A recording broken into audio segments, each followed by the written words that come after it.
You know, originally for this video, I was just gonna show this. Nothing! And fade to black. But when I emerged from bed one day to take my weekly bathroom break, I realized that 2020 wasn't that bad, sort of. Here's 10 reasons why 2020 didn't suck that bad. Number 1, Dave Mustaine beat cancer. 2020 started out well enough, with Dave Mustaine announcing to a packed crowd that he was cancer-free. You know, I thought about you guys every day too. And I thought about my family, and I got this power. I went to go see the doctor, and he said, "You're 100% free of cancer." The Megadeth legend beat the disease after 51 rounds of radiation and 9 chemotherapy sessions, also using medical marijuana to aid in his recovery. Mustaine went right back to work on Megadeth's new album after his recovery, and he even released a tell-all book this year on the story of Rust in Peace. Number 2, Ozzy Osbourne's comeback. Since late 2018, Ozzy Osbourne has been plagued. Multiple staph infections, pneumonia, the flu, a burst blood vessel in his eye, a grisly fall that dislodged metal rods in his body, and the onset of Parkinson's disease. After a couple of tough years, 2020 actually allowed the Prince of Darkness to thrive, releasing his first solo album in 10 years, Ordinary Man, which hit number 3 on the Billboard 200. He also starred in the 2020 TV series The Osbournes Want to Believe, lent his voice to Trolls World Tour, and hosted his own radio show. And in a recent update about his health, Ozzy reported that he's 75% back to normal.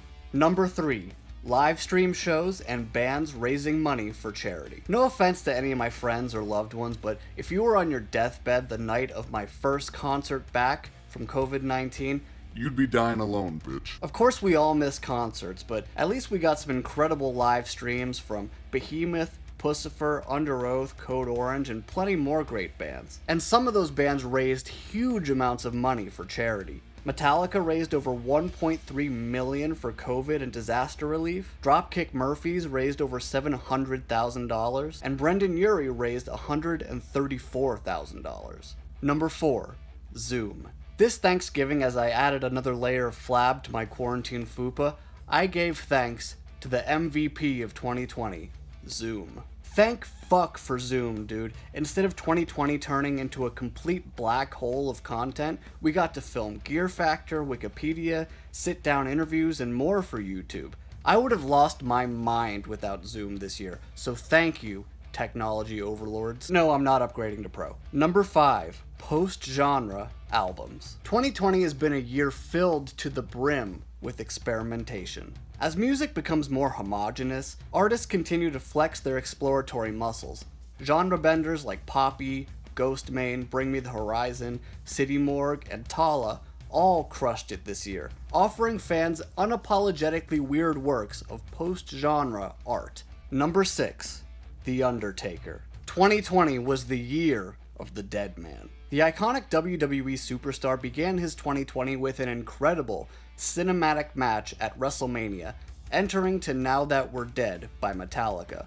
WWE then pulled back the curtain on Mark Calloway's real life for the first time ever in his Last Ride documentary series, finishing the year with an appearance at Survivor Series, marking the 30-year anniversary of his WWE debut. We even got to interview Taker this year, so thanks and endless respect to the Phenom. Number 7, the return of AC/DC and System of a Down. After years of anticipation, AC/DC finally announced their reunion. Their first album since the death of Malcolm Young, Power Up, reached number 1 in 21 countries, including the United States. Meanwhile, one of metal's most unlikely reunions happened when System of a Down released their first new music in 15 years. Number 8, Nandi Bushell. The spirit of rock and roll is alive in a 10-year-old girl from England. Nandi took the internet by storm in 2020, rocking Rage Against the Machine in support of Black Lives Matter, competing in a drum-off with Dave Grohl, and even writing a song with the Foo Fighters legend. This multi-instrumentalist is a beast of a talent, and she could help carry rock and roll on her back for decades to come. Number 9. Pop and hip-hop stars embracing rock and metal. In an era where pop stars don't need to cover rock or metal for the sake of clout, they did so anyway, for the love of the music. Machine Gun Kelly hit number 1 on Billboard with an unexpectedly great pop-punk album he wrote with Travis Barker. Miley Cyrus hit number 2 with a rock album, and Doja Cat went metal at the MTV Europe Music Awards. Gatekeeping metalheads may not be thrilled with these supposed culture vultures, but trust us, it's all extremely good for the world of rock and metal. At number 10, your pets had the best year ever. Thanks so much, everyone. Make sure to like, share, and subscribe, and we'll see you in 2021.